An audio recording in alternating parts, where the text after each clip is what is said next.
Hello everyone, and I hope you're having a wonderful day.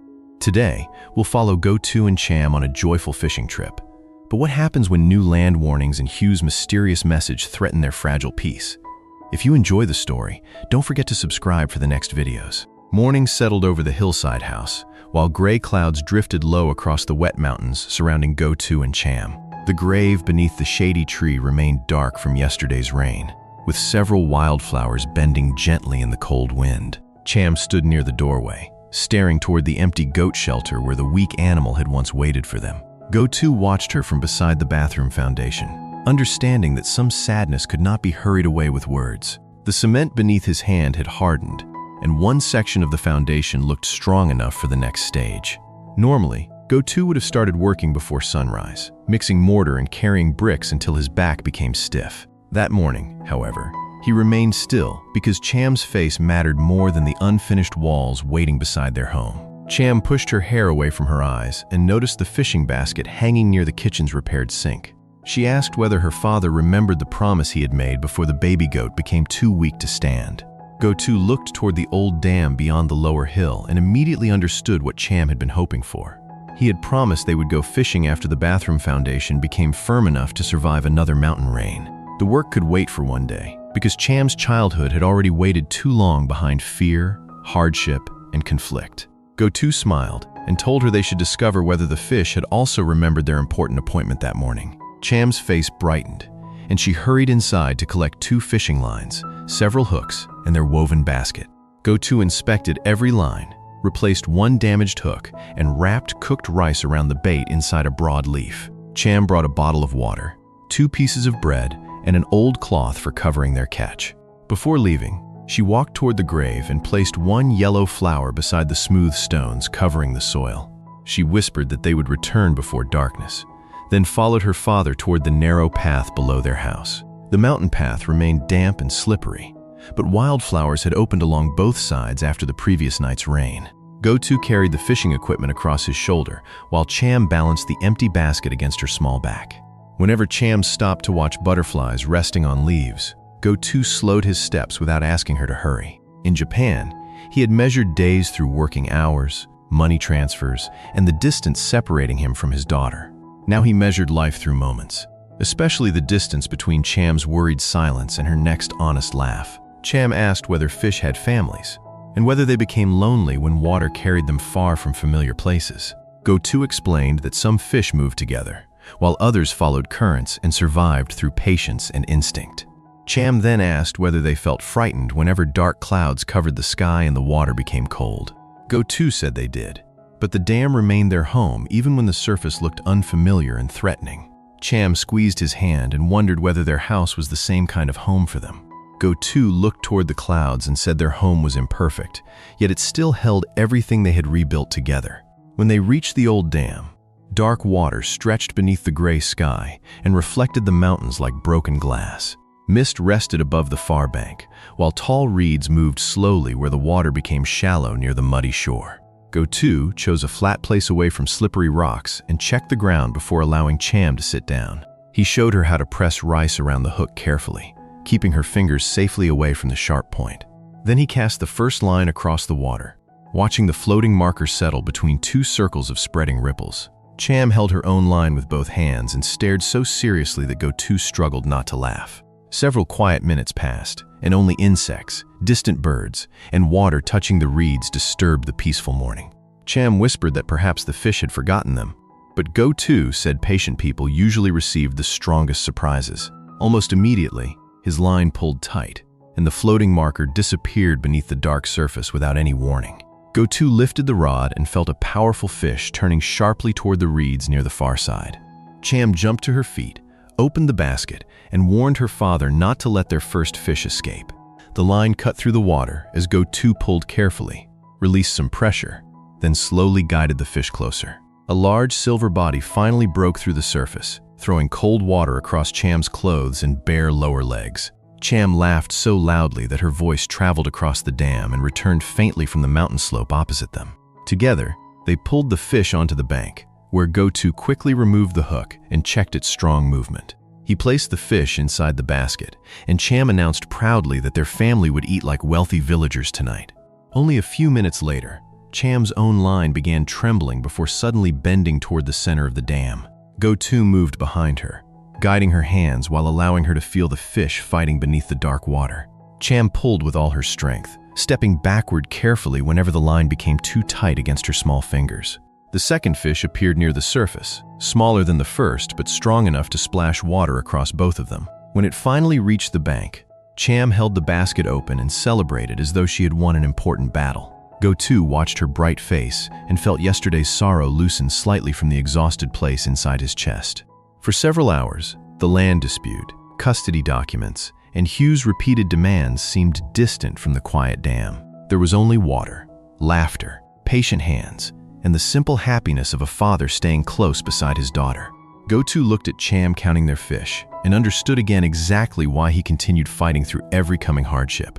The peaceful rhythm continued through late morning, with one line becoming still just before the other suddenly pulled again. Each new catch sent Cham rushing along the bank, carrying the woven basket with serious determination and growing excitement. By the time thin sunlight appeared through the clouds, they had caught several strong fish of different sizes.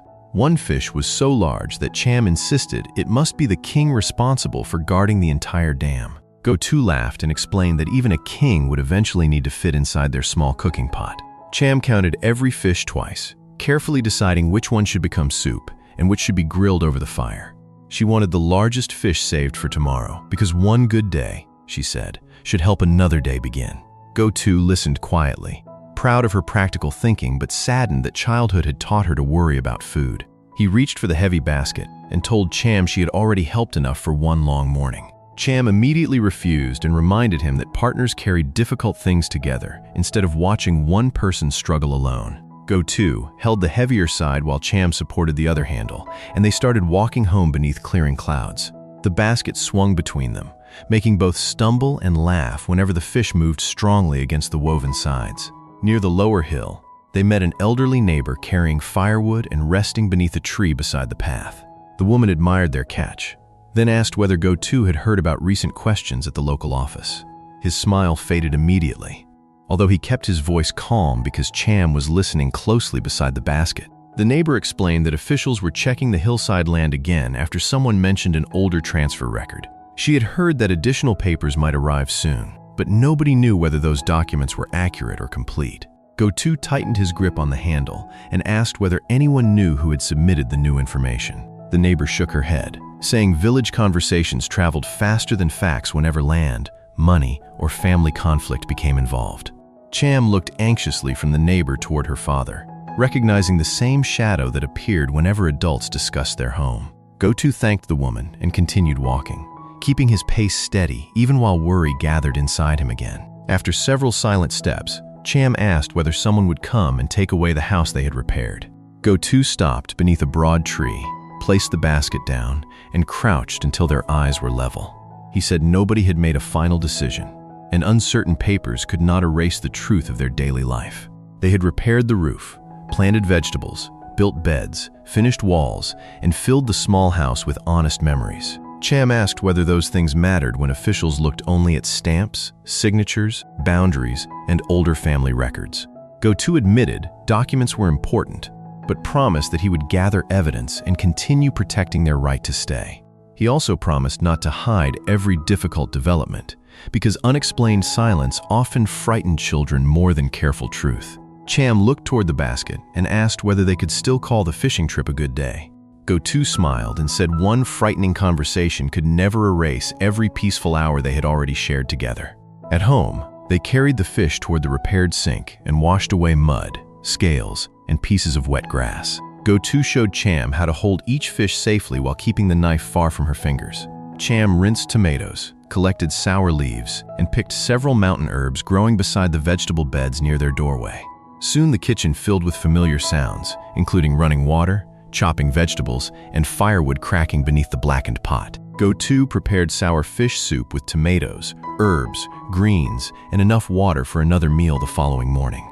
He grilled a second fish above glowing coals until the skin became crisp and golden around the edges. The rich smell traveled through their small house and drifted outside toward the half-roofed bathroom and quiet goat shelter.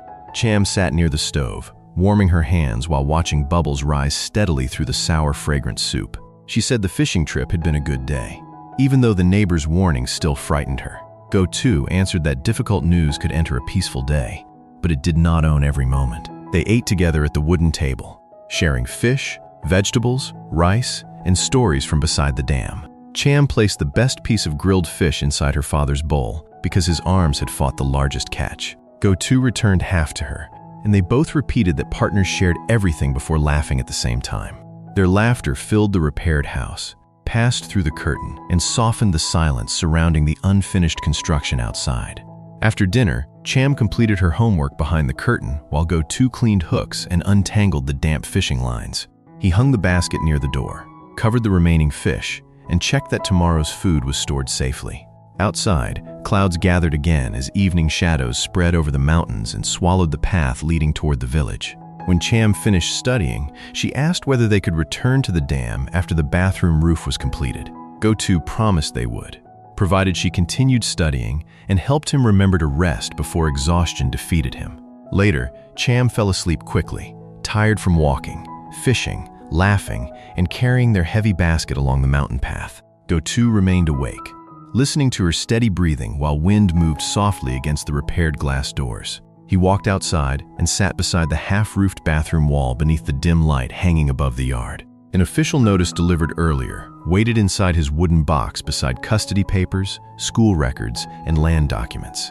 Ngo Tue opened it carefully and read the request for boundary details, family history, and evidence of previous land use. The notice also mentioned that newly discovered records would be compared against existing files before any decision was considered. He read every sentence twice, remembering the neighbor's warning and the uncertainty still hanging over their hillside home. The peaceful hours beside the dam suddenly felt distant, though Cham's laughter remained warm inside his exhausted memory. His phone vibrated against the wooden board, and Hugh's name appeared brightly across the dark screen. The message contained only one sentence, but every word carried the weight of another approaching custody confrontation. "We need to talk about Cham's future," Hugh wrote, without explaining what she wanted or what documents she possessed. Ngo Tue stared at the message while cold wind moved through the unfinished roof and across the newly hardened foundation. Inside, Cham slept peacefully after a day of fishing, warm food, and the safety of her father's presence. Outside, the darkness seemed deeper than before, filled with land questions, legal threats, and old family wounds. Ngo Tue folded the notice, placed the phone beside it, and looked toward the path disappearing beneath the gathering clouds. The warmth of the day remained inside him, but so did the unmistakable feeling of another storm approaching. He understood that every ordinary happiness in their life would need patience, evidence, courage, and constant protection. Then Ngo Tue whispered into the darkness that whatever came next, he would face it without abandoning Cham again. After losing the baby goat, Ngo Tue realizes that Cham needs time away from sorrow. He postpones work on their bathroom and keeps his promise to take her fishing at the old dam. Along the mountain path, father and daughter talk about fear, family, and what makes a place feel like home. Their patience is rewarded with several fish, and Cham's laughter helps Ngo Tue forget the custody battle and land dispute threatening their future.